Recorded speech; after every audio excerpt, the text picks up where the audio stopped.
الحمد لله رب العالمين والصلاة والسلام على شرف الأنبياء والمرسلين وعلى آله وصحبه أجمعين أما بعد. On entame le 29e cours, Inch'Allah, aujourd'hui, du même livre. On est en train d'étudier les piliers de la foi, Arkanul Iman. Comme vous savez tous, ou la plupart de vous sait que les piliers de la foi sont au nombre de 6. Et à travers les cours passés, on a pu en voir 5. Aujourd'hui, on est en train de terminer le 5e, Al-Iman bil Yawm al-Akhir. Et on a vu des détails de tous ces piliers, Al-Arkan. En ce moment, on est en train de voir les détails de Al-Iman bil Yawm al-Akhir, Tafasil al-Iman bil Yawm al-Akhir, wa ma yata'allaqu bima yakunu ba'da al-maut. On est en train de voir tout ce qui va avoir lieu après la mort, toutes les étapes jusqu'à la dernière.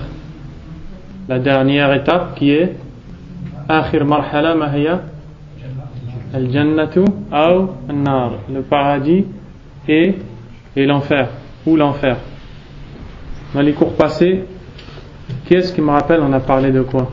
On a parlé de al-hashr, on a parlé de al-mizan, on a parlé de as-sirat, on a parlé du rassemblement, comment il va avoir lieu. On en avait déjà parlé dans les cours d'avant, mais j'avais juste rattrapé une chose sur le hadith de Abu Huraira. يحشر الناس على 3 طرائق راغبين راهبين, le hadith. Les gens qui vont être poussés par le feu du Yémen jusqu'à Ard al-Sham, vers la Syrie, la Palestine, la Jordanie, ça sera que Ashab al-Shimal. Ça sera que Ashab al-Shimal. En fait, ce n'est pas tout le monde qui va être poussé par le feu. C'est que les gens de la gauche, Ashab al-Nar. Amma al-Muqarrabun wa Ashab al-Yamin yadhhabun ila Sham bi ikhtiyarihim. Biduni an tatrudahum an-nar. Les gens de la droite et les rapprochés, les meilleurs, ils iront au Sham de leur propre gré. Ils n'iront pas parce qu'ils seront contraints. Donc, ça on en a déjà parlé, on a repris ça plusieurs fois. Ensuite, on a parlé de Al-Kutub, Nashr al-Suhuf, et on a dit qu'il y a 3 noms qui veulent tous dire la même chose. Al-Suhuf, ou Al-Dawawin, ou Al-Kutub. وهي الكتب التي سجلت فيها أعمال الإنسان, les livres dans lesquels, ou les feuillets, ou les registres dans lesquels sont enregistrés les actes de tout le monde. Et on a vu que les gens, le jour du jugement dernier, ils vont le récupérer, ou ils vont reprendre leur livre. Certains vont le prendre dans la main droite, d'autres vont le prendre dans la main gauche. Et ça, on en a déjà parlé. Allah Azza wa Jalla a dit wa kullu insanin alzamnahu ta'irahu fi 'unuqihi wa nukhriju lahu yawma al-qiyamati kitaban yalqahu manshura iqra kitabaka kafa bi nafsika al-yawma 'alayka hasiba. Ta'irahu fi 'unuqihi ay a'malahu fi 'unuqihi. Allah subhanahu wa ta'ala, il a dit que dans le sens du verset, chaque personne a ses actes, et le jour du jugement dernier, il ne trouvera pas plus que ce qu'il a fait. Il ne trouvera pas les actes de quelqu'un d'autre. Ensuite, Allah va en faire sortir un livre qui sera ouvert et qui sera déployé. Et on lui dira à cet homme-là qui reprendra son livre, Iqra kitabak, lis ton livre, kafa bi nafsika al-yawma 'alayka hasiba. Car aujourd'hui, tu es ton propre comptable. Tu te suffis comme comptable à toi-même. Certains vont le prendre dans la main droite, d'autres vont le prendre dans la main gauche. Qu'est-ce qui me rappelle, qu'est-ce qu'on a dit par rapport à ça? Il y avait une divergence, c'est ça? Par rapport à... Moi je te pose une question, moi ce que je veux de toi c'est une réponse, c'est pas une question. C'est quoi la réponse? Qu'est-ce qu'est la réponse? Quand quelqu'un il veut répondre, il répond pas par une question. Il dit pas, on a dit que, après il me dit c'est ça, ça c'est pas une réponse. Si tu dis ça, c'est que tu n'as pas la réponse. Si tu n'as pas la réponse, tu réponds pas. Celui qui répond, il donne une réponse, il ne répond pas par une question. Qu'est-ce qu'il y a la réponse? Qu'est-ce qu'il y a la réponse? J'étais où la semaine dernière et la semaine d'avant? Il y avait une divergence avec le ulama. Il y en a qui disaient que soit il reçoit sur la main gauche, il y en a qui disaient aussi qu'il recevait sur le dos, derrière le dos. Il y avait un ulama qui disait que c'était une troisième façon de le recevoir, ou sinon il disait en fait que c'était la main qui était derrière le dos et qui recevait aussi sur la main gauche. Ça c'est une partie.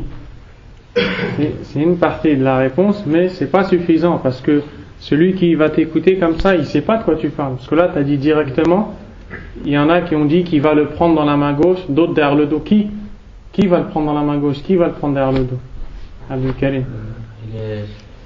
Ceux qui vont recevoir de la main droite, les mouminin, ils auront un jugement facile. Attendez. Et ceux qui l'auront on parle pas du jugement, là on parle que du kitab, mais oui. Ala kulli hal. Sahab al-Yamin, ceux qui l'auront les mouminin. Sahab al-Yasar, c'est le kafirun. Il y a les gens de la droite qui sont les croyants. Ceux-là, ils reprendront leur livre dans la main droite. Ceux qui reprendront leur livre dans la main droite, mu'minun, bila shak. Fa intahina min hada.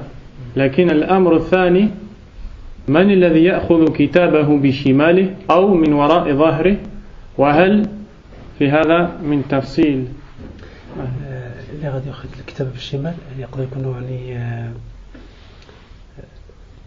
المنافقون ولا عصاة يعني مؤمنين هم مسلمين وكانوا عصاة. طيب بالشمال من الذي يأخذ الكتاب من وراء الظهر؟ أساس المنافقون وراء الظهر كافرون يا كافرون. طيب الكافرون كافرون والمنافقون بالشمال بالشمال. هذا قول القول الثاني. Donc le frère il a répondu à il a donné une première réponse par rapport à est-ce que certaines personnes, celles qui vont prendre leur livre dans la main gauche, qui sont ces personnes-là? Alors les savants ils ont divergé sur ça. Certains ont dit qu'il n'y a pas de différence entre ceux qui vont le prendre dans la main gauche et ceux qui vont le prendre derrière le dos. Parce que quand ils vont le prendre dans la main gauche, leur main gauche elle sera derrière le dos. Donc ça veut dire que avec cet avis-là, on sait clairement que les gens qui entreront au paradis, ils prennent leur livre dans la main droite, ceux qui entreront en enfer, ils prennent leur livre dans la main gauche et la main elle sera derrière le dos. Et il y a une autre parole chez les savants qui disent non, certains vont le prendre dans la main droite, d'autres dans la main gauche et d'autres derrière le dos. Ceux qui sont derrière le dos, ils sont différents de ceux qui le prennent dans la main gauche. Ceux qui le prennent dans la main droite, ce sont les croyants qui vont entrer au paradis, ça c'est une chose claire, les pieux.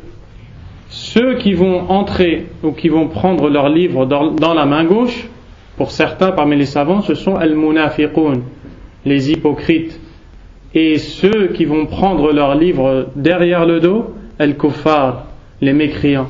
Hal farq bayna al-munafiqin wal-kuffar fi kufrihim, يعني في كونهم من أهل النار أو في كونهم من الكفار لا فرق بينهم إنما الفرق في نوع الكفر. هؤلاء هم وقعوا في كفر بسبب النفاق وهؤلاء في كفر بسبب آخر. Donc certains ont dit que les hypocrites vont prendre dans la main gauche et les mécréants dans la main droite. Et les hypocrites sont des mécréants. Mais quand on dit les hypocrites, al-munafiqun, ensuite on dit ahlul kitab, les gens du livre, ou bien al-yahoud, ou bien al-nasara, les juifs, les chrétiens, et ensuite on dit les mécréants, ne pensez pas qu'il y a une différence entre ces gens-là dans le fait qu'ils sont mécréants. La différence qu'il y a entre ces gens-là, c'est la manière de mécréance. Eux, ils ont mécru par l'hypocrisie, eux par le judaïsme, ceux-là par le christianisme, mais ils se rejoignent tous dans la mécréance. Allah Azza wa Jalla a dit Innal ladhina fi surat al-Bayyinah, Allah subhanahu wa ta'ala Innal ladhina kafaru min ahli al-kitab wal mushrikin fi nari jahannam, ceux qui ont mécru parmi les gens qui ont reçu le livre et les associateurs. Ils sont tous des gens qui ont mécru, sauf qu'eux ils ont mécru d'une manière et les autres d'une autre. Ala kulli hal, ceux qui prendront leur livre dans la main gauche sont le munafiqoun, et ceux qui le prendront derrière le dos sont al-kuffar, ceux qui ont mécru mais avec autre que l'hypocrisie. Ensuite, ça c'est un avis, et il y a un autre avis qui dit ceux qui prendront dans la main droite sont al-mu'minun as-salihun, les croyants pieux. Ceux qui prendront leur livre dans la main gauche sont al-mu'minun lakinnahum waqa'u fi adh-dhunub wa hum min fussaq al-muslimin ou min usat al-muslimin. Certains disent que ceux qui le prendront dans la main gauche sont les pécheurs parmi les musulmans. Les pécheurs parmi les musulmans. Et ceux qui le prendront dans la main droite sont tous les kuffars. Et parmi eux dans le dos. Ceux qui le prendront derrière le dos sont tous les kuffars. Et parmi eux, les munafiqoun, les yahoud, les nasara, etc. Ala kulli hal, c'est pour savoir qu'il y a une divergence chez les savants. Et certains ils disent que en fait les croyants ils prendront tous leurs livres dans la main droite, même usat al-muslimin, même les pécheurs parmi les musulmans. Pourquoi? Indahum aslul iman, parce qu'ils ont la base de la foi. Ceux qui prendront leurs livres de la main gauche sont al-kuffar, et tous ceux qui vont avec et le prendront derrière le dos. Wallahu a'lam. Donc si vous entendez une fois cette parole et une autre fois cette parole, vous savez maintenant que par la raison pour laquelle vous allez entendre plusieurs paroles, c'est que les savants ils ont divergé sur ça. Ensuite on a vu al-mizan, la balance qui sera établie yawm al-qiyamah. Qui est-ce qui peut me décrire cette balance? Man yasifu li hadha al-mizan kayfa yakun? Comment elle sera cette balance? Qu'est-ce qu'on sait sur cette balance? Il y a 2 plateaux. Elle a 2 plateaux. Ensuite,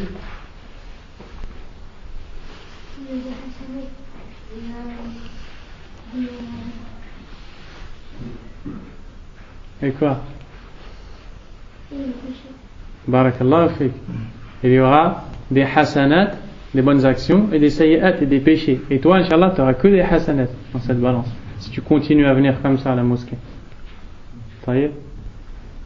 Que les actes ils vont être pesés avec la personne. La personne est. Qu'est-ce qui va être pesé sur la balance? La sana. Les actions. A'mal al-ibad. Le cœur? Non. Jean. Il y aura le livre sera pesé, le registre. Suhuf al-a'mal. Les actions et les gens. Wa an-nas al-amilun. Thalathatu umur. Il y a 3 choses qui seront pesées dans la balance. Les actions, les livres où les actions sont écrites et les gens qui ont fait ces actions. Mal adilla ala hada. Quelles sont les preuves de ça? Quelles sont les preuves que les actions seront... Non. Quelles sont les preuves que les livres seront pesés dans la balance? Les livres de bonnes actions dans un plateau, les livres de péché dans un plateau.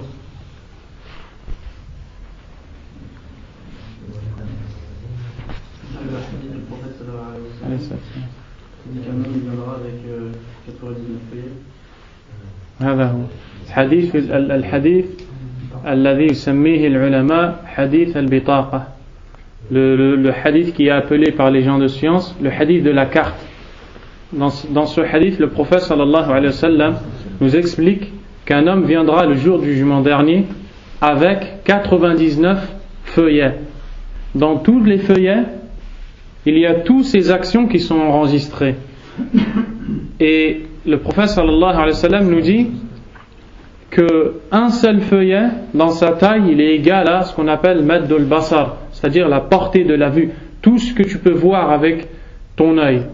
Donc tu peux t'imaginer la taille d'un seul feuillet. Il y en aura 99. Et sur ces 99 feuillets, tous ses péchés sont enregistrés. Et il va penser qu'Allah va le détruire. Alors Allah Azza wa Jal va, à la fin du hadith, Allah va lui dire: tu as une hasanat et aujourd'hui tu ne seras pas lésé. On ne te fera pas d'injustice. Ensuite, une carte sera sortie dans laquelle il est écrit Ashhadu an la ilaha illallah. Et Allah Azza wa Jal va lui dire: Uhdhur waznak. Amène ces feuillets pour les peser. Et on va les peser. Et la fin du hadith, le prophète sallallahu alayhi wa sallam nous dit que فَتُوضَعُ السِّجِلَّاتُ فِي كِفَّةٍ وَتُوضَعُ الْبِطَاقَةُ فِي كِفَّةٍ فَطَاشَتْ السِّجِلَّاتُ وَثَقُلَتِ الْبِطَاقَةُ وَلَا يَثْقُلُ مَعَ اسْمِ اللَّهِ شَيْءٍ. Il dit, les 99 feuillets seront posés sur un plateau et la carte sera posée sur un plateau, c'est-à-dire la parole La ilaha illallah qu'il a dite dans sa vie. لكن بشرط أن يكون قد فهمها وعمل بما دلت عليه.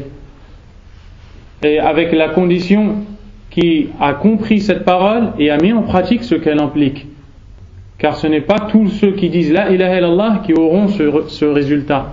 فالمنافقون يقولون لا إله إلا الله لكن هل عندهم هذه البطاقة يوم القيامة. Les hypocrites disent La ilaha illallah, mais où auront-ils cette carte le jour du jugement dernier? Ils ne l'auront pas.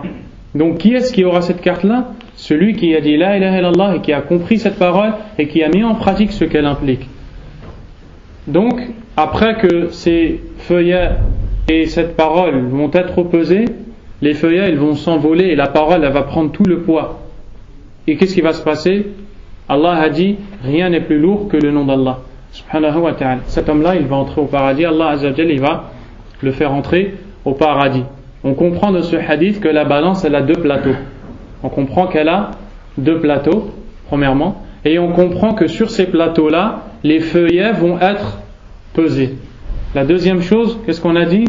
Les gens qui ont fait ces actes. Quelles sont les preuves? On va dire. Il y a le hadith où un obèse il sera pesé, il fera le poids que de l'aile d'une mouche. Il ne fera même pas le poids de l'aile d'une mouche.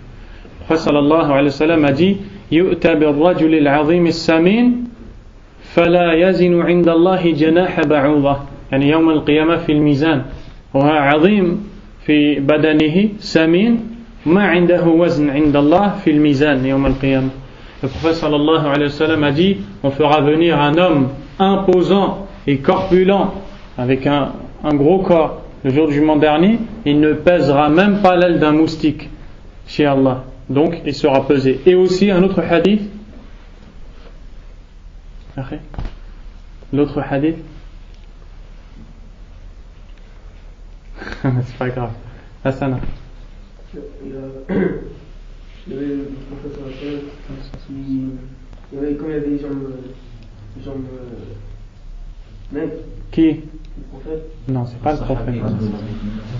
Attendez, il va réfléchir, il va trouver. C'est pas le prophète, alayhi salam. Qu'est-ce qui s'en rappelle? Abdul Karim? Il y a un sahabi qui, j'ai oublié son nom. Abdullah ibn Mas'ud. Il est monté dans un arbre, je crois, et les autres sahaba, ils ont vu ses jambes, elles étaient fines, ils ont commencé à rigoler sur lui. Et le prophète sallallahu alayhi wa sallam, il a dit apaisons-nous dans la balance. Le prophète sallallahu alayhi wa sallam a vu les compagnons rire des jambes de Abdullah ibn Mas'ud quand il était sur un arbre. Il leur a demandé pourquoi vous rigolez. Ils ont répondu les diqqati saqay, à cause de la minceur de ses jambes. Et le prophète sallallahu alayhi wa sallam a dit que ses jambes seront plus lourdes que la montagne d'Uhud yawm al-qiyamah, dans la balance. Donc il va être pesé. Donc les gens ils vont être pesés. La troisième chose, al-a'mal. Mad dalil ala anna al-a'mal tuzan. Quelle est la preuve que les actes seront pesés maintenant? Et ça je ne l'ai pas dit la semaine dernière.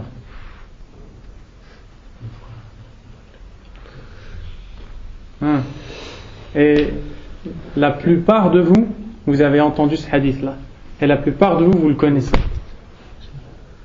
اسمح لي شكون كان آية من ثقلت موازينه فهو في عيشة راضية. لا ثقلت بماذا؟ ثقلت بالعمل، ثقلت بالكتب، ثقلت لا يبين الله عز وجل في الآية. عمي محمد علي. لا Personne? C'est le hadith quand Hassan il parle d'Abou Bakr. Non. C'est un hadith qui est rapporté par Bukhari. Je vous ai aidé là. C'est les haies même quand chaque atome de bien et mal. Non, non. فَمَنْ يَعْمَلْ مِثْقَالَ ذَرَّةٍ خَيْرًا يَرَهُ. Là, c'est pas ça. Tu veux répondre? Non. Non. Qu'est-ce qu'il veut répondre?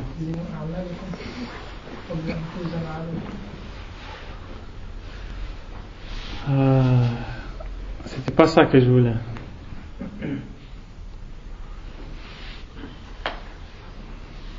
La parole il est plus longue.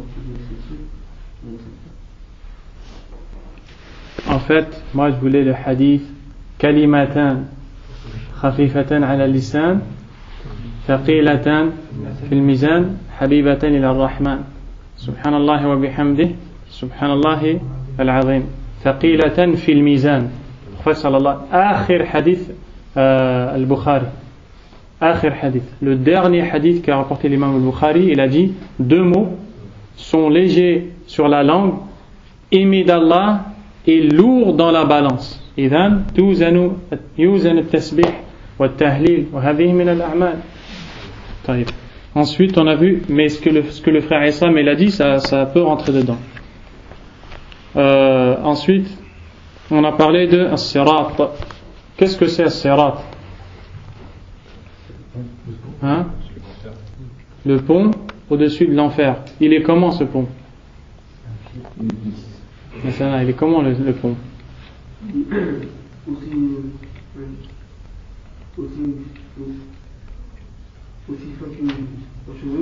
Plus fin qu'un cheveu.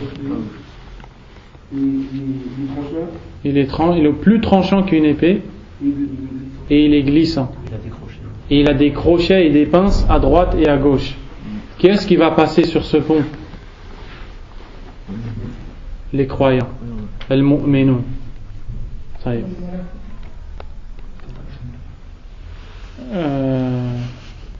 Là.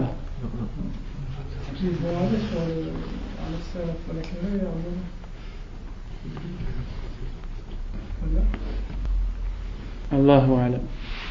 الله أعلم. الذي سمعته أن المنافقين لا يعبرون بل يوم القيامة يأتون كما قال الله عز وجل يوم ترى المؤمنين والمؤمنات يسعى نورهم بين أيديهم وبأيمانهم. Le jour où les croyants, où tu verras les croyants, c'est-à-dire le jour du jugement dernier, ils auront une lumière devant eux et derrière eux. Et dans le tafsir du verset, c'est le jour où les gens, les croyants, ils vont arriver Yawm al-Qiyamah. Ils auront besoin d'une lumière pour trouver le chemin pour aller jusqu'au Sirat. Et les kuffar, les munafiqun, ils vont arriver avec eux. Ensuite, Allah subhanahu wa ta'ala, il va leur éteindre la lumière. Et quand ils vont voir les croyants avancer, ils vont leur dire Unzuruna ay intadhiruna naqtabis min nurikum. Pour qu'on prenne de votre lumière, qila irji'u wara'akum faltamisu nura. On leur répondra retournez derrière pour chercher de la lumière. Faduriba bainahum bisurin lahu bab. Et on mettra hajiz, un obstacle entre eux, batinuhu fihi ar-rahma, le côté où il y a les croyants, il y aura la miséricorde, wa zahiruhu min qibalihi al-'adhab, et de l'autre côté il y aura le châtiment.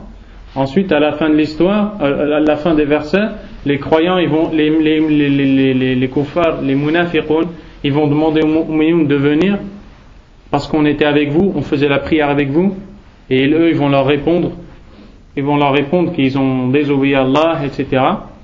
Et ils ne pourront plus avancer derrière cette barrière. Et le shirk, quand il a ramené les adilla ala sirat, les preuves sur le sirat, il a ramené ce verset-là. Yawma tara al-mu'minina wal-mu'minat. Il a ramené ce verset-là pour dire que ils vont aller au sirat avec cette lumière. Amma al-munafiqun, ils n'auront plus la lumière, ils ne vont pas y aller. ولكن اختلف العلماء في الذين يعبرون على الصراط وأنا أتيت بالقول على أن المؤمنين يمرون على الصراط لأن النبي عليه الصلاة والسلام قال فيمر عليه المؤمنون صحيح مسلم الله أعلم. Ensuite on a parlé de Al-Qisas et c'est ce qu'on va faire aujourd'hui, Inch'Allah. La semaine dernière, on a fait la question 125.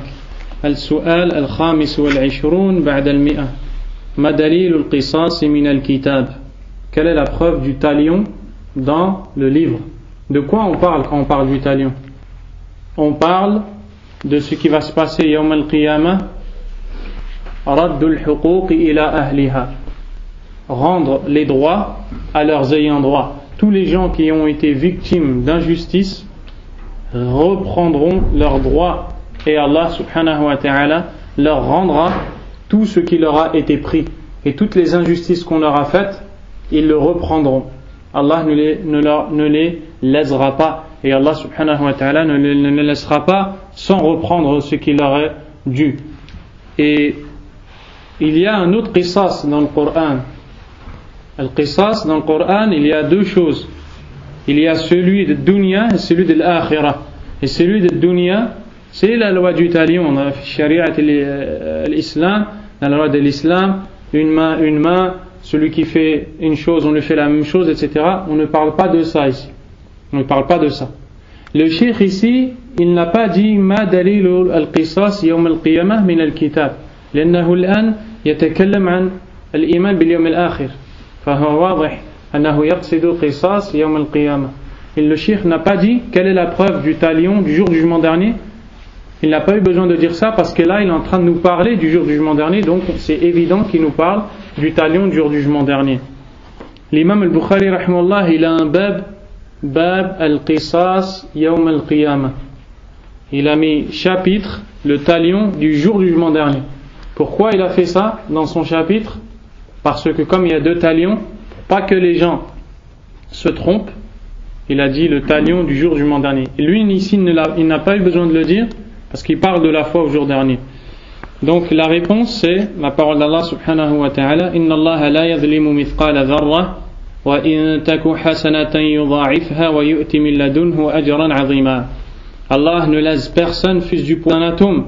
S'il a une bonne action, il la double et il donne une énorme récompense. Donc où est la preuve dans ce verset qu'il y aura le qisas yawm al-qiyamah? On a répondu la semaine dernière. Ibrahim, tu nous répètes? Dans la mesure où Allah laisse aucune injustice sans qu'elle soit réglée, il y aura un talion. Ou plutôt dire Allah ne fera pas d'injustice. Donc si إذا كان الله لا يظلم الناس يوم القيامة مثقال ذرة فلا يمكن أن يترك المسروق ولا يمكن أن يترك المظلوم بدون أن يرد إليه حقه. Si Allah Azza wa Jalla a dit qu'il ne fera d'injustice à personne, donc il ne va pas laisser les gens victimes d'injustice sans leur rendre leurs droits. Sinon ça serait une injustice. Et comme Allah a dit qu'il ne fera d'injustice à personne, ça veut dire que tout le monde le jour du jugement dernier va récupérer son droit. Et ensuite il a ramené d'autres versets, mais on en a déjà parlé. Et maintenant la question d'aujourd'hui, As-Su'al As-Sadis wal-Ishrun ba'da al-Mi'a, question 126. Ma dalil al-qisasi wa sifatuhu min as-sunnah. Quelle est la preuve du talion du jour du jugement dernier, qui est le fait de rendre le droit aux ayants droit, et sa description dans la sunna du prophète sallallahu alayhi wa sallam? La réponse, le jawab: fihi ahadithu kathira minha qawluhu sallallahu alayhi wa sallam awwalu ma yuqda bayna an-nasi fi ad-dima'. وهذا الحديث رواه البخاري ومسلم من حديث أبي سعيد الخدري رضي الله عنه. Le prophète sallallahu alayhi wa sallam a dit: la première chose qui sera tranchée entre les gens, ce sont les affaires ayant trait au sang. Les affaires du sang, le sang qui a été coulé, que ce soit de les meurtres ou autre chose, ce qui a fait couler le sang. Et ça, c'est la première chose qu'Allah subhanahu wa ta'ala, ou plutôt c'est la première chose dans laquelle Allah subhanahu wa ta'ala va juger entre les droits des gens. Entre les droits des gens. Donc ça prouve qu'Allah subhanahu wa ta'ala va regarder les droits de chacun dans les affaires qui sont relatives au sang qui a coulé. Wa qawluhu sallallahu alayhi wa ala alihi wa sallam: من كانت عنده مظلمة لأخيه فليتحلل منه اليوم فإنه ليس ثم دينار ولا درهم من قبل أن يؤخذ لأخيه من حسناته فإن لم يكن له حسنات أخذ من سيئات أخيه فطرحت عليه نسأل الله العافية. Le deuxième hadith, le prophète sallallahu alayhi wa sallam a dit: quiconque commet une injustice envers son frère, qu'il s'en libère auprès de lui aujourd'hui, qu'il répare sa faute avec le frère avec qui il était injuste. Car là-bas, le jour du jugement dernier, il n'y aura ni dirham ni dinar avant qu'on ne prenne de ses bonnes œuvres pour les donner à son frère. Et s'il n'a pas plus de bonnes œuvres, on prendra des péchés de son frère pour les jeter sur lui. Donc ça prouve que Allah subhanahu wa ta'ala, Yawm al-Qiyamah, le jour du jugement dernier, il va rendre à tout le monde son injustice. Tous les gens qui ont été victimes d'injustice, Allah il va leur rendre leurs droits.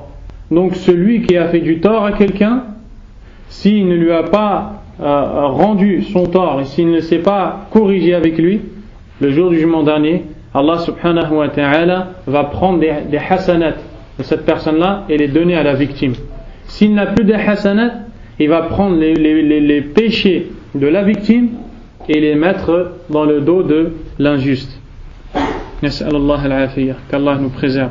وقوله صلى الله عليه وسلم يخلص المؤمنون من النار فيحبسون على قنطرة بين الجنة والنار فيقص لبعضهم من بعض مظالم كانت بينهم في الدنيا حتى إذا هذبوا ونقوا أذن لهم في دخول الجنة. Cet autre hadith, le prophète sallallahu alayhi wa sallam a dit: les croyants seront libérés de l'enfer, puis ils seront retenus sur un pont entre le paradis et l'enfer, afin que s'exerce entre eux la loi du talion, c'est-à-dire afin que chacun récupère son haqq, récupère son droit. Quant aux injustices qui ont eu lieu entre eux dans le bas monde, lorsqu'ils seront débarrassés et purifiés, on leur autorisera l'entrée au paradis. Ça montre que le jour du jugement dernier, Allah subhanahu wa ta'ala va rendre le droit à chacun qui a été parmi les gens qui ont été victimes. Va rendre le droit à chacun qui ont été victimes. D'où l'importance de faire attention, de prendre garde à ces choses-là et de demander beaucoup le pardon à Allah subhanahu wa ta'ala. Wallahu azza wa jalla yaghfiru dhunuba jami'a liman tab. Et Allah pardonne les péchés de tout le monde s'il se repent, regrette et demande pardon. Et rend le droit à sa victime. Rend le droit à sa victime. Taïb. Maintenant, on vient de voir que al-qisas alladhi yakunu yawm al-qiyamah ala naw'ayn ou ala qismayn. Qism yakunu qabla al-fasl bayna an-nas. On vient de voir maintenant que le talion qui aura lieu le jour de la résurrection se divise en deux. Le général, l'am, qui aura lieu entre tout le monde, et celui-là il arrivera avant le jugement, avant que les gens soient jugés. Le deuxième, c'est celui qui arrivera après que les gens soient jugés, et celui-là il est particulier. Et la différence entre les deux, on va citer 6 différences. نذكر 6 فروق بينهما 6 différences. La première, الأول قد يعقبه دخول النار.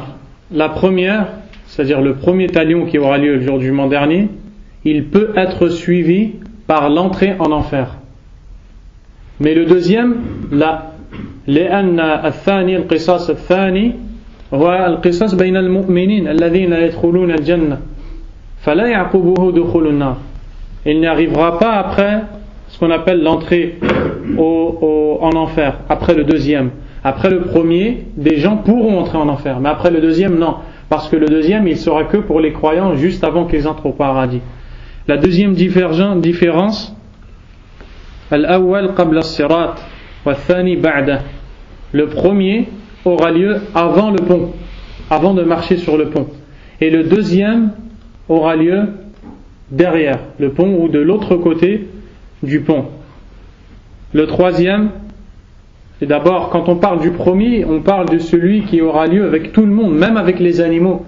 Le prophète sallallahu alayhi wa sallam, il a dit: La tu'adduna al-huquqa ila ahliha حتى لا يقاد من للشاة الجلحاء من الشاة القرناء.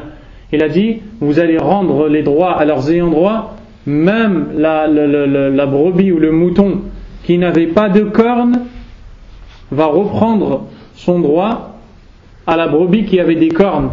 C'est-à-dire la brebis qui avait des cornes et qui lui a mis un coup de corne, elle ne pouvait pas se défendre. Certains savants ont dit Yawm al-Qiyamah, Allah Azza wa Jalla yaj'al laha qarnan.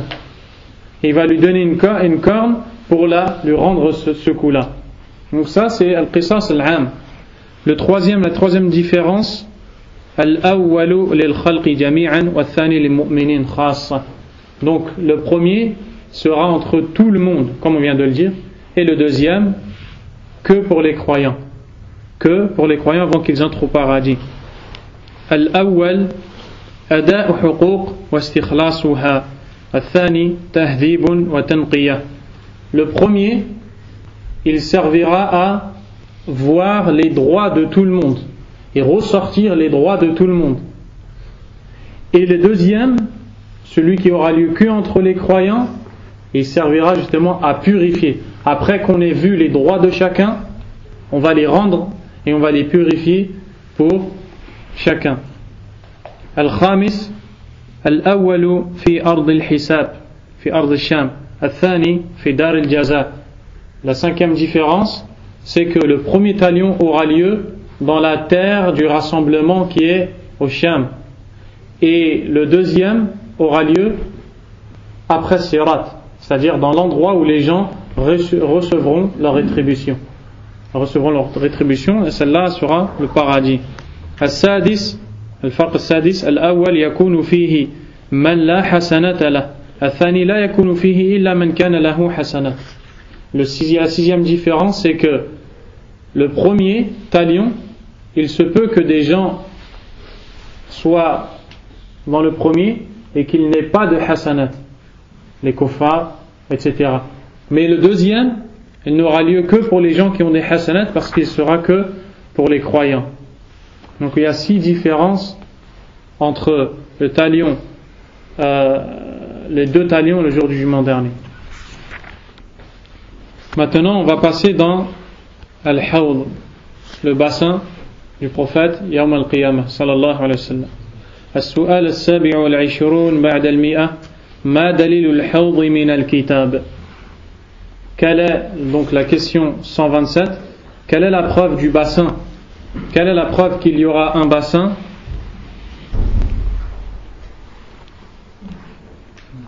Le jour du jugement dernier dans le Coran. Qu'est-ce qu'on veut dire quand on dit le hawd? De quoi on parle quand on va dire le hawd, le bassin? Qu'est-ce qui a une idée? Vas-y. C'est le bassin que les croyants, il va leur servir. Après, ils n'auront plus jamais soif. Exactement. Il sera aussi blanc que le lait, aussi sucré que le miel. Plus blanc que le lait et plus sucré que le miel. C'est un bassin dans lequel tous les croyants, et en fait pas tous, on va le voir, les croyants pieux, ils vont venir pour boire de la main du prophète sallallahu alayhi wa sallam. Après une gorgée, ils n'auront plus jamais soif. Après une gorgée, ils n'auront plus jamais soif. La preuve que ce bassin existe, al-jawab, qala Allahu azza wa jal, li nabiyyihi Muhammadin sallallahu alayhi wa sallam, Allah a dit à son prophète, alayhi wa sallam, qu'est-ce qu'il lui a dit? Al-Karim, Inna a'taynaka al-kawthar.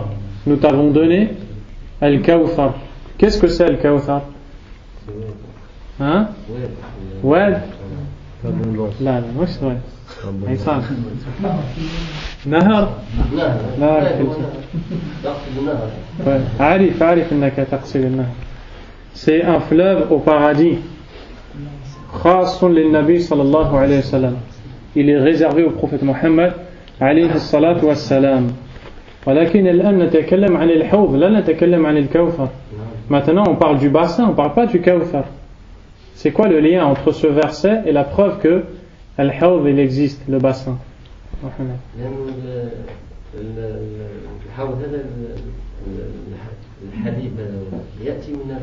هذا هو الماء الذي يكون في الحوض مستمد من الكوثر، ينزل من الكوثر ila al-hawd.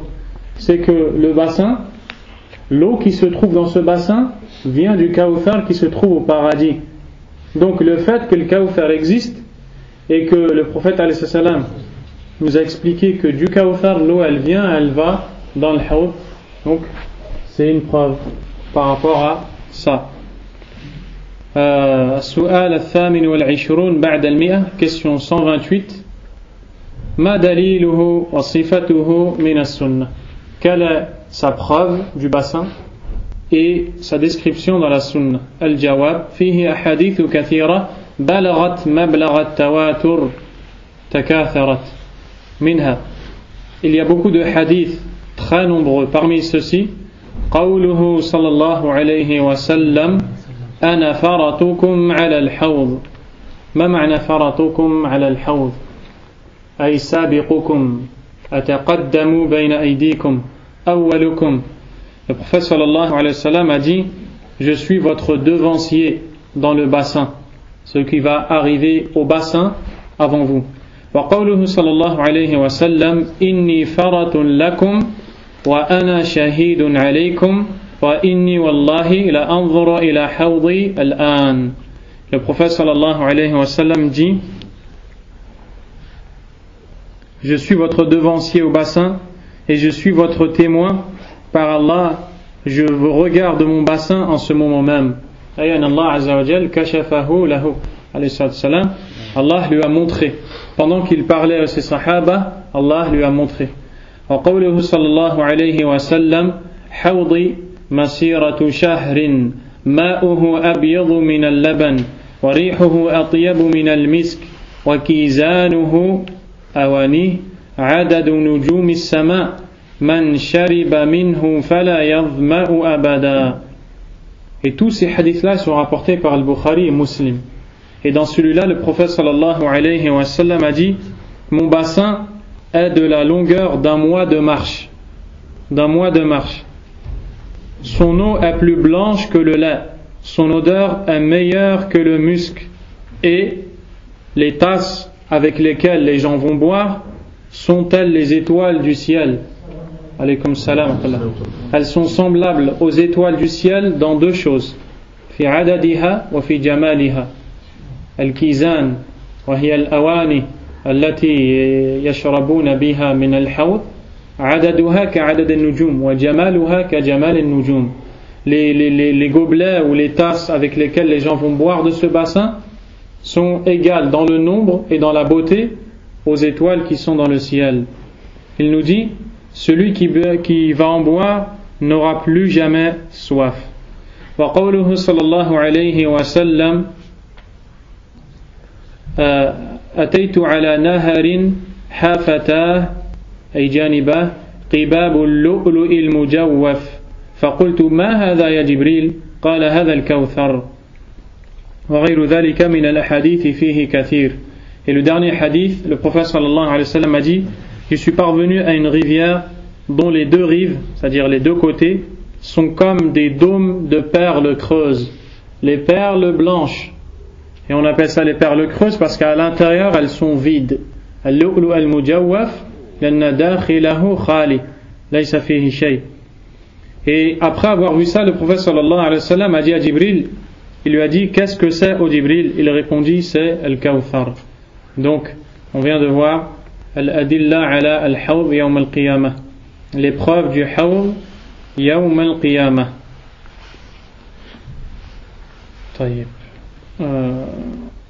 La question 129. Maintenant on passe à une autre chose. السؤال التاسع والعشرون بعد المئة 129. ما دليل الإيمان بالجنة والنار. Quelle est la preuve quant à la foi au paradis et à l'enfer? قال الله عز وجل, dans la réponse.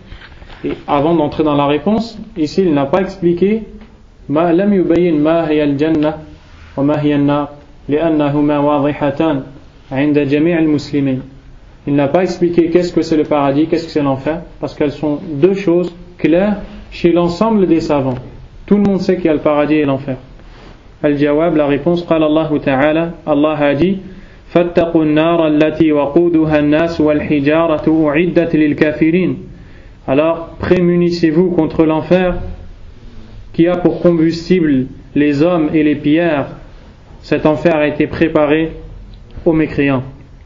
Et ensuite Allah a dit وَبَشِّرِ الَّذِينَ آمَنُوا وَعَمِلُوا الصَّالِحَاتِ أَنَّ لَهُمْ جَنَّاتٍ تَجْرِي مِنْ تَحْتِهَا الْأَنْهَارُ الآية وَغَيْرُهَا مِمَّا لَا يُحْصَى. Et dans l'autre verset Allah dit et annonce la bonne nouvelle à ceux qui ont cru et fait de bonnes actions qu'ils auront des jardins sous lesquels coulent des ruisseaux. Donc ici on nous parle de l'enfer et ensuite on nous parle du paradis. وفي الصحيح من دعاء النبي صلى الله عليه وسلم في صلاة الليل ولك الحمد أنت الحق ووعدك الحق ولقاؤك حق وقولك حق والجنة حق والنار حق والنبيون حق ومحمد صلى الله عليه وسلم حق والساعة حق. Ce hadith-là, il est rapporté par aussi le Bukhari ou Muslim. Où le Bukhari, dans la prière de nuit, le prophète sallallahu alayhi wa sallam disait ou avait pour habitude de dire et à toi la louange, tu es la vérité, ta promesse est vérité, ta rencontre est vérité, ta parole est vérité, le paradis est vérité, l'enfer est vérité, les prophètes sont vérité, Mohammed est vérité et l'heure est une vérité. Donc on voit ici que le prophète alayhi salam nous parle du Jannah et de Nar.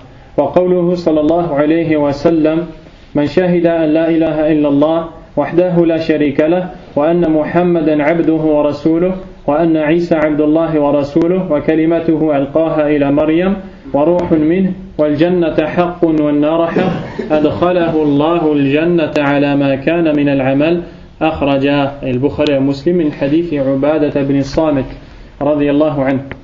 Le dernier hadith, le prophète sallallahu alayhi wa sallam a dit celui qui atteste qu'aucune divinité n'a le droit à l'adoration sauf Allah seul et sans associé et que Mohammed est son serviteur et messager, celui donc qui atteste de tout ça et qui atteste que Isa est le serviteur d'Allah et son messager et sa parole qu'il a insufflée à Maryam, un esprit venant de lui, qui atteste que le paradis est vérité et l'enfer est vérité, Allah le fait entrer au paradis avec ses actes.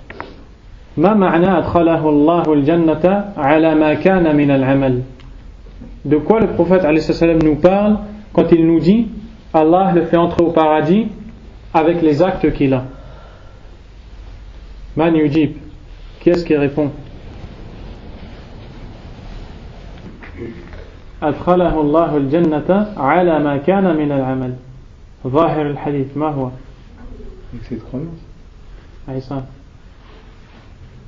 ما أتى بهذه الأعمال تكفيه لدخول الجنة. Avec les actions qu'il a, même s'il a des péchés, tant que ça ne va pas dans le shirk, dans le sens qu'il rentre dans le hadith, peu importe en fait les péchés qu'il a, il rentre dans بمعنى مهما عمل. Et ça c'est le qawl al-awwal لأن العلماء لهم قولان في هذا. Ça c'est la première parole parmi les deux paroles des savants dans cette phrase là, c'est-à-dire il rentrera au paradis quoi qu'il a fait comme péché. À partir du moment où il a fait toutes les choses citées dans le paradis, il rentre dans le hadith, il entrera au paradis quoi qu'il fasse comme action. Mais bien sûr, il se peut qu'il entre d'abord en enfer avant d'entrer au paradis. La deuxième parole, أي تكون منزلته في الجنة بحسب أعماله أدخله الله تعالى الجنة على ما كان من العمل أدخله الله الجنة وجعله فيها في منزلة مناسبة لأعماله. Et donc la deuxième parole, c'est que Allah le fera entrer au paradis dans une place qui correspond aux actes qu'il a fait comme bonnes actions. وفي رواية من أبواب الجنة الثمانية أيها شاء. Parmi, dans l'autre version du hadith, parmi il choisira une porte qu'il veut parmi les 8 portes du paradis. طيب. السؤال الثلاثون بعد المئة. Question 130. ما معنى الإيمان بالجنة والنار? Qu'est-ce que veut dire la foi au paradis et à l'enfer.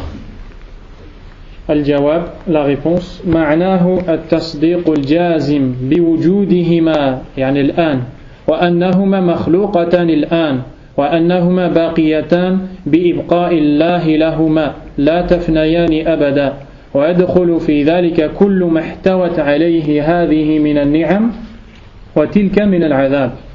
La question 130 c'est quelle est la définition de la foi? Qu'est-ce que veut dire? C'est pas 129? Non, en fait, en français, je viens de voir dans le livre en français, il a mis la question 129 et dans le livre en arabe c'est 130. Je ne sais pas pourquoi. Donc quand je dis 130, celui qui est en français c'est un chiffre en moins. Ala kulli hal, que signifie la foi au paradis et à l'enfer? La réponse, le fait d'avoir la pleine conviction que le paradis et l'enfer sont créés et existent à cet instant même où on parle. Ils sont déjà créés par Allah subhanahu wa ta'ala, qu'ils sont éternels, ils vont subsister, ils ne vont jamais disparaître, c'est Allah qui va les faire rester, et entre dans la foi au paradis et à l'enfer tout ce qu'il y aura au paradis et tout ce qu'il y aura en enfer. Tout ce qui est venu dans le Coran et dans la Sunna parmi les choses qu'il y aura en enfer ou les choses qu'il y aura au paradis, on doit y croire et ça fait partie de la foi au Jannah et Nar, l'enfer au paradis. Donc on doit croire que l'enfer et le paradis existent et qu'ils sont éternels. السؤال الحادي والثلاثون بعد المئة 131 ما الدليل على وجودهما الآن? Quelle est la preuve que l'enfer et le paradis existent à cet instant même? Qu'est-ce qui a une preuve de l'existence du paradis et de l'enfer maintenant? Si Soufiane. دليل على أن الجنة موجودة أو النار موجودة. Je connais pas le hadith par cœur.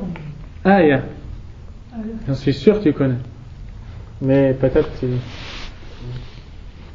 Il y a un hadith où il dit que l'enfer, en hiver, il y a le souffle de l'enfer et en été, c'est aussi le souffle de l'enfer. Non. Ça va arriver, il est là dans la réponse du hadith. Barakallahu fik. وعدت للكافرين وعدت للمتقين. Elle a été préparée. Donc si elle a été préparée, elle existe. الجواب أخبرنا الله عز وجل أنهما معدتان فقال في الجنة أعدت للمتقين وقال في النار أعدت للكافرين. Allah nous a informé qu'ils existent et qu'ils ont été préparés. Allah a dit au sujet du paradis, le paradis qui a été préparé pour les pieux. Donc s'il a été préparé, c'est qu'il existe. Et il a dit au sujet de l'enfer qui a été préparé pour les mécréants.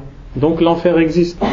وأخبرنا أنه تعالى أسكن آدم وزوجه الجنة قبل أكلهما من الشجرة وأخبرنا تعالى بأن الكفار يعرضون على النار غدوا وعشيا. Et Allah nous a également informé qu'il avait fait habiter Adam et son épouse Hawa dans le paradis avant qu'ils mangent de l'arbre qu'Allah leur avait interdit. Donc le paradis il existait.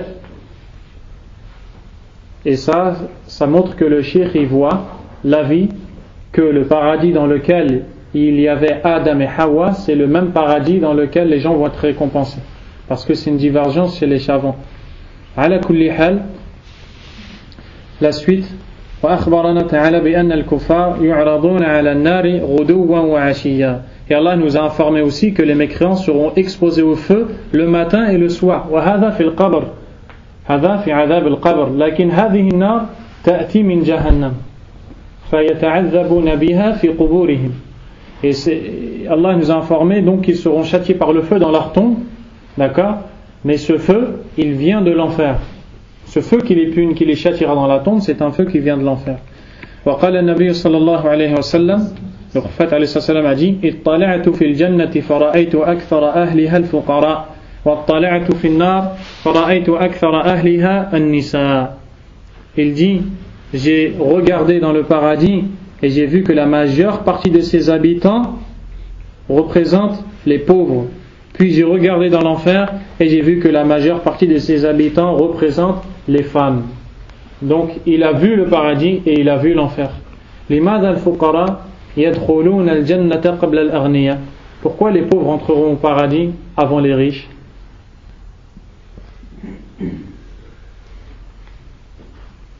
Parce que les riches vont se faire chaque centime qu'ils ont dépensé.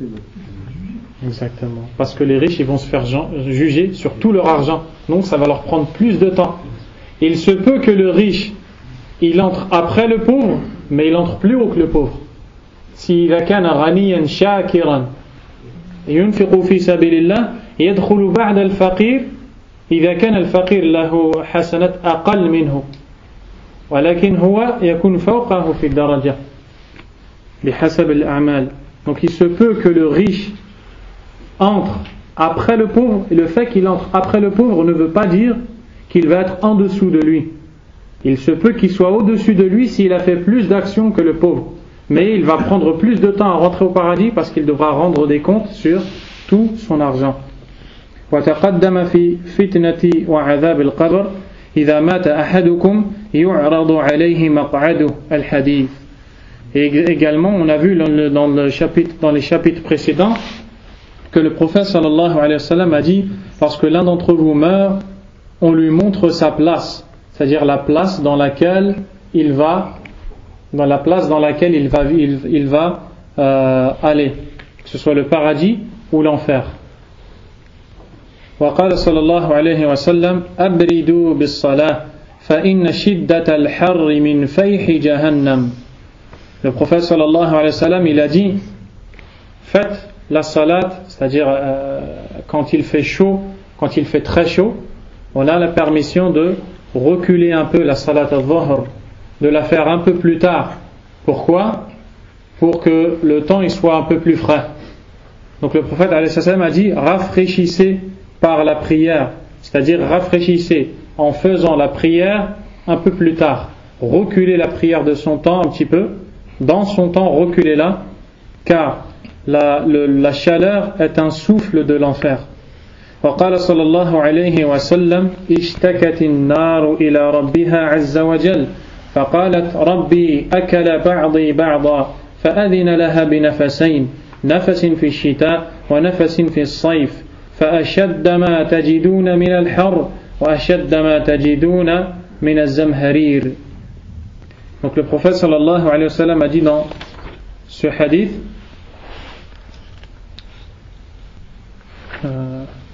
l'enfer s'est plaint auprès de son Seigneur en disant, mon Seigneur, une partie de moi en a consommé l'autre. Il lui accorda alors deux souffles, un en hiver et un autre en été. C'est la chaleur la plus forte et le froid le plus intense que vous sentez.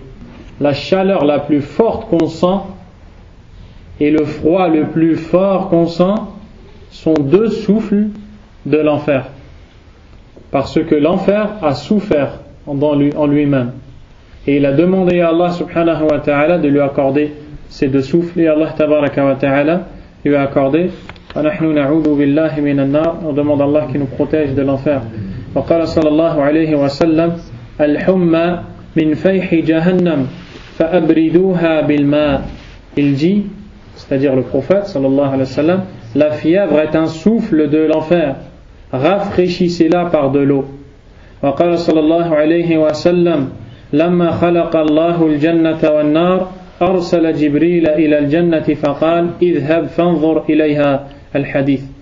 Lorsqu'Allah a créé le paradis et l'enfer, il y a envoyé Jibril et il lui a dit, il a envoyé Jibril au paradis pour lui dire vas-y et regarde ce qu'il y a dedans.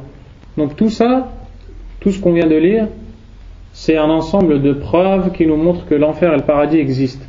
وقد عرضت عليه صلى الله عليه وسلم في مقامه يوم كسفت الشمس وعرضت عليه ليلة الإسراء وفي ذلك من الأحاديث الصحيحة ما لا يحصى. Également, le prophète sallallahu alayhi wa sallam a pu voir l'enfer et le paradis dans un jour où il y avait l'éclipse du soleil. Et il a également pu voir le paradis et l'enfer parce qu'il a fait le voyage nocturne. Et tous ces hadiths-là, ils sont rapportés par Al-Bukhari et Muslim. السؤال الثاني والثلاثون بعد المئة. Question 132. ما الدليل على بقائهما لا تفنيان أبدا. Quelle est la preuve que l'enfer et le paradis sont éternels et qu'ils subsisteront sans jamais disparaître. Car l'enfer et le paradis ne disparaîtront jamais. Il y a beaucoup de preuves de ça, sur ça dans le Coran. Al-Jawab, قال الله تعالى في الجنة خالدين فيها أبدا ذلك الفوز العظيم. Allah subhanahu wa ta'ala a dit au sujet du paradis, ils y demeureront éternellement, voilà l'énorme succès. وقال تعالى وما هم منها بمخرجين. Et Allah a dit, et on ne les en fera pas sortir. وقال تعالى عطاء غير مجذوذ أي غير مقطوع. Allah azza wa jalla a dit, c'est là un don qui n'est jamais interrompu.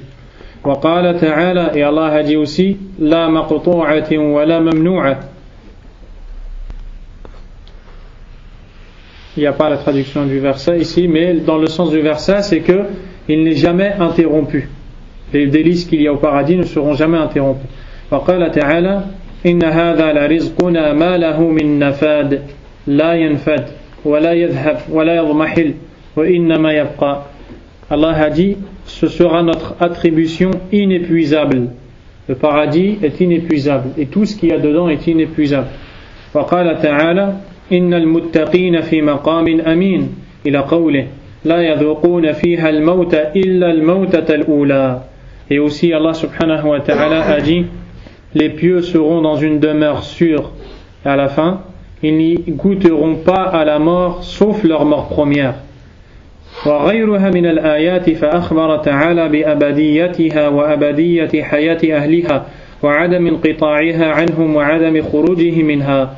Et Allah subhanahu wa ta'ala nous a ainsi informé que l'enfer est, que le paradis est éternel. وكذلك النار, et aussi l'enfer. قال تعالى فيها إلا طريق جهنم خالدين فيها. Allah, lorsqu'il a parlé des mécréants dans Surat An-Nisa, il a dit ولا يهديهم طريقا إلا طريق جهنم خالدين فيها أبدا. Et il ne les guidera pas dans une voie sauf la voie de l'enfer dans lequel ils resteront éternellement. وقال تعالى إن الله لعن الكافرين وأعد لهم سعيرا خالدين فيها أبدا لا يجدون وليا ولا نصيرا. Allah subhanahu wa ta'ala a dit, certes Allah a maudit les mécréants et leur a préparé l'enfer, le feu ardent. Ils y resteront éternellement et n'y trouveront ni secoureur ni allié. وقال تعالى, vous avez vu que dans cette réponse, on est en train de lire beaucoup de versets. Et ça demande de la patience. Ça demande de la patience. Mais nous, on doit savoir que chaque verset qu'on entend, ou chaque hadith qu'on entend, tu peux le comparer à une goutte de pluie en plus qui tombe. Plus l'eau elle tombe, plus la terre elle va revivre.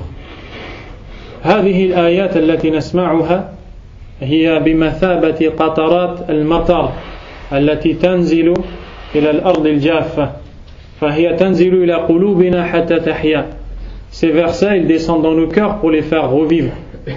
C'est comme une goutte de pluie en plus. C'est une vie en plus pour ton cœur. C'est pour ça qu'on doit avoir de la patience dans l'apprentissage de la science et dans l'apprentissage de la parole d'Allah subhanahu wa ta'ala. فقال تعالى ومن يعص الله ورسوله فإن له نار جهنم خالدين فيها أبدا. Allah a dit, et quiconque désobéit à Allah et à son messager aura le feu de Jahannam, de la géhenne, pour y demeurer éternellement. يعني من يعص الله عز وجل يدخل في النار خالدا فيها أبدا. كل من يعص الله. Est-ce que tous ceux qui désobéissent à Allah entreront en enfer et y resteront éternellement? لا. Allah عز وجل قال ومن يعص الله ورسوله فإن له نار جهنم خالدين فيها أبدا. Allah a dit celui qui désobéit à Allah et à son messager aura le feu de la géhenne où il restera éternellement.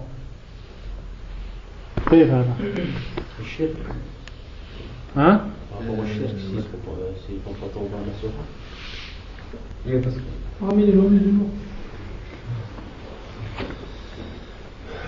C'est-à-dire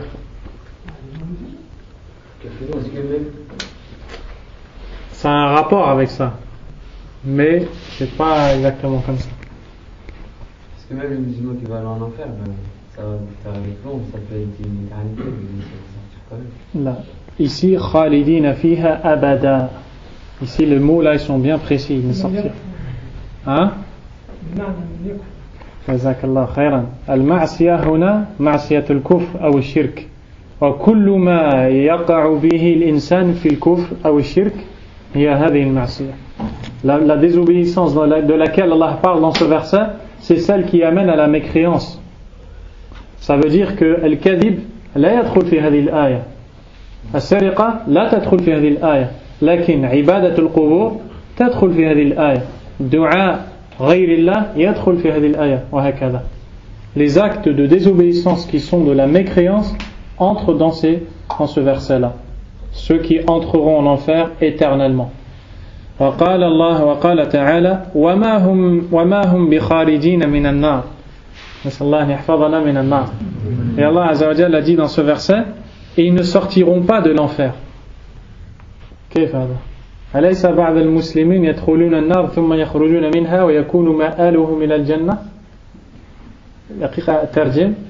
Allah nous a-t-il pas informé que certains musulmans vont entrer en enfer pour payer leurs péchés, après ils vont sortir pour entrer au paradis, et ici Allah a dit ils ne sortiront pas de l'enfer.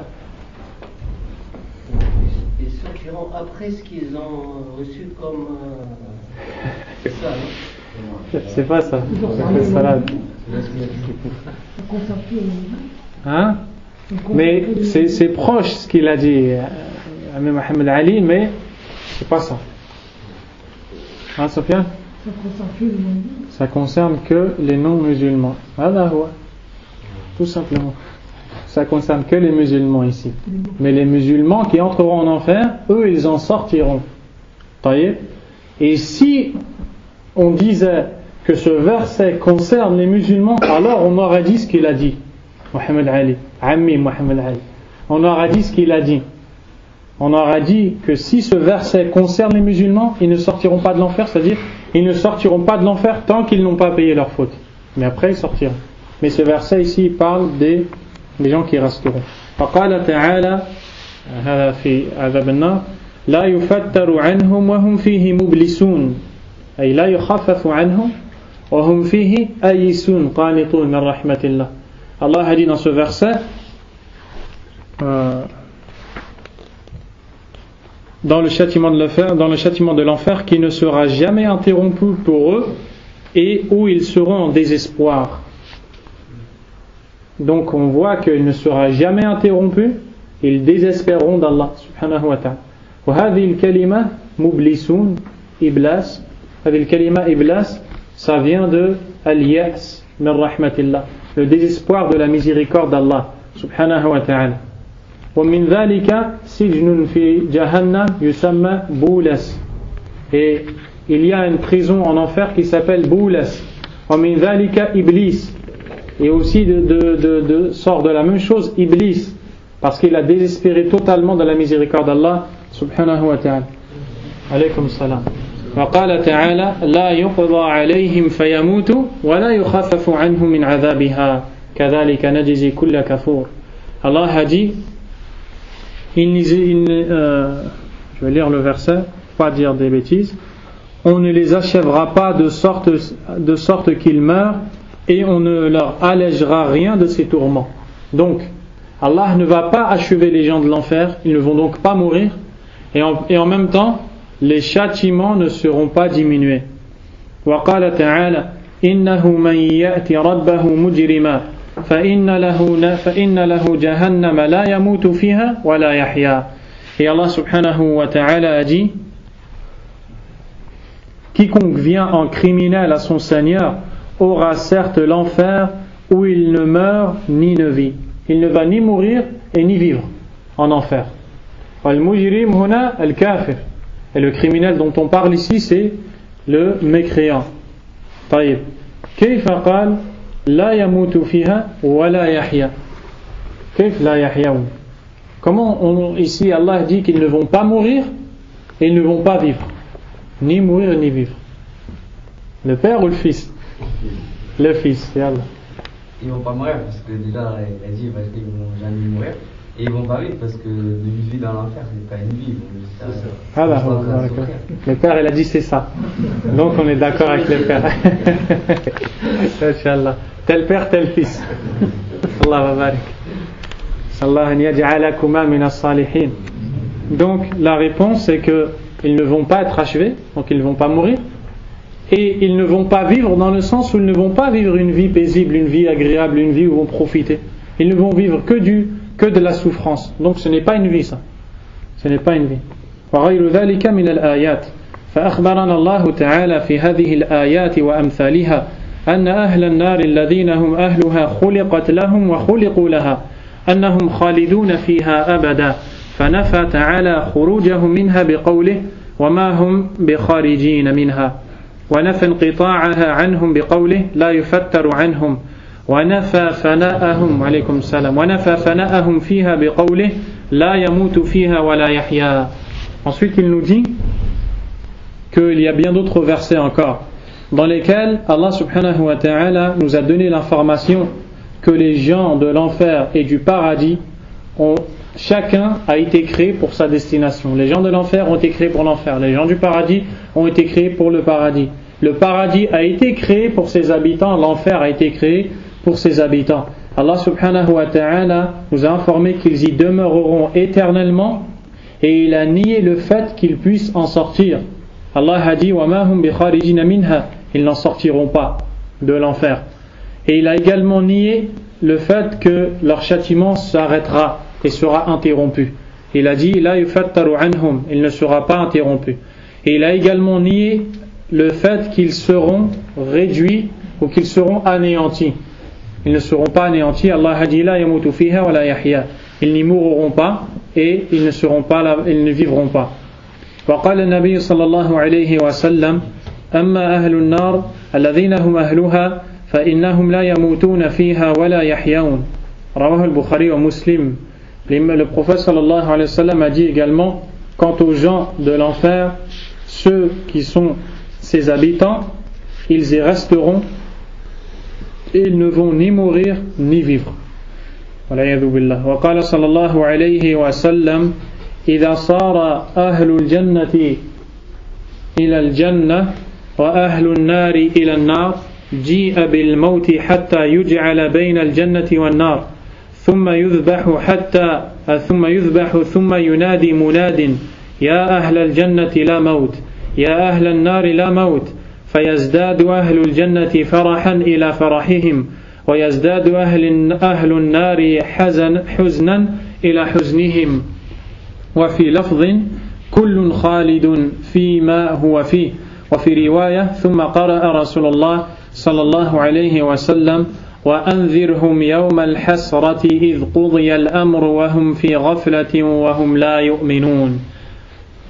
Et le prophète sallallahu alayhi wa sallam a dit dans le hadith qui est rapporté également chez le Bukhari ou Muslim, il dit dans ce hadith, lorsque les gens du paradis iront au paradis et ceux de l'enfer en enfer, la mort sera amenée jusqu'à ce qu'elle soit entre le paradis et l'enfer, puis elle sera égorgée. Un appeleur appellera donc et dira, ô gens du paradis, il n'y a plus de mort. Aux gens de l'enfer, il n'y a plus de mort. Ainsi, les gens du paradis connaîtront plus de joie qu'ils n'en avaient déjà, et les gens de l'enfer connaîtront plus de tristesse qu'ils n'en avaient déjà. Et aussi le prophète sallallahu alayhi wa sallam a dit, chacun parmi les habitants du paradis ou de l'enfer restera dans sa demeure éternellement. Puis il a récité la parole d'Allah subhanahu wa ta'ala dans laquelle Allah a dit, et fais-leur l'avertissement, dans lequel Allah azza wa jalla a dit, et avertis-les du jour du regret, quand tout sera réglé, alors qu'ils sont dans ce monde inattentif et qu'ils ne croient pas. Donc ici on vient de voir les preuves claires du Coran et de la Sunna que l'enfer et le paradis sont éternels et qu'ils ne seront jamais, ils ne disparaîtront jamais. وهي في الصحيح وفي ذلك أحاديث غير ما ذكرنا. Tous ces hadiths sont authentiques, soit par le Bukhari ou Muslim, ou par même les deux. Et il y a bien plus de hadiths encore dans ce sujet. Et on va s'arrêter là, Inch'Allah. Est-ce qu'il y a des questions par rapport au cours? Non. Ça sera là, le frère a posé la question par rapport à al-qisas alladhi yakunu yawm al-qiyamah raddu al-huquq ila ahliha. On a vu que les gens qui reprendront leurs droits, le talion, il y a deux. قصاص يكون قبل الفصل بين الناس وقصاص يكون في بعد الفصل بين الناس في قنطرة بين قبل أن يدخل أهل الجنة الجنة. Il y a deux talions. Celui dans lequel les gens récupéreront leurs droits, qui arrivera avant le jugement entre les gens. Celui-là, il arrivera dans Ard al-Sham. Il arrivera dans la terre du Sham. وهي أرض الحساب. هذا يكون يوم القيامة في هذه الأرض. لأن حشر الناس يكون يوم القيامة في أرض الشام. Donc on a dit que les gens seront rassemblés dans la terre du Sham pour être jugés. Et c'est là-bas que l'heure arrivera. C'est là-bas que Israfil alayhi salam va souffler dans la trompe. Et les gens seront tous fi Sham. Et c'est dans cette terre-là, quand les gens vont être jugés, qu'il y aura le premier qisas. Nabi alayhi salam قال لا تؤدون الحقوق إلى أهلها حتى لا يقاد من الشاة الجلحة من الشاة القرناء. Vous allez rendre les droits à tous leurs ayants droit, même le mouton qui a des cornes va rendre le droit au mouton qui n'avait pas de cornes. Ça va arriver fi ard al-Sham. Chacun va arriver et Allah va rendre les droits à tout le monde. Al-Qisas al-Thani هو الذي يكون بين المؤمنين قبل أن يدخلوا الجنة يحبسون على قنطرة ويقص لبعضهم لبعض أو لبعضهم. Et le deuxième qisas, il aura lieu sur le pont qui sera placé entre le paradis et l'enfer juste avant qu'ils entrent au paradis pour les croyants. C'est vrai? C'est bon? Qui est-ce qui a la réponse? Qu'est-ce qui a la réponse? Non?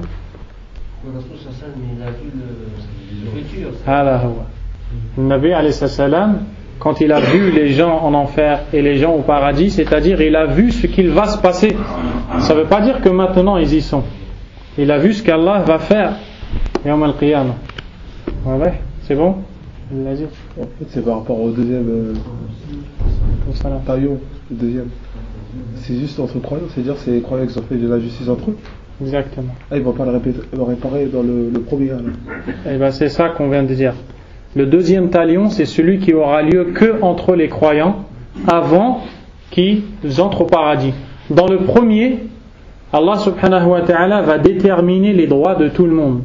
يستخلص حقوق الناس فيما بينهم هذا للمؤمنين. Il va déterminer les droits de tout le monde. ثم يردها لأهلها في القصاص الثاني على القنطرة. Donc dans le premier, Allah il va déterminer les droits à chacun, et dans le deuxième, il va les rendre aux croyants. C'est clair là ou pas?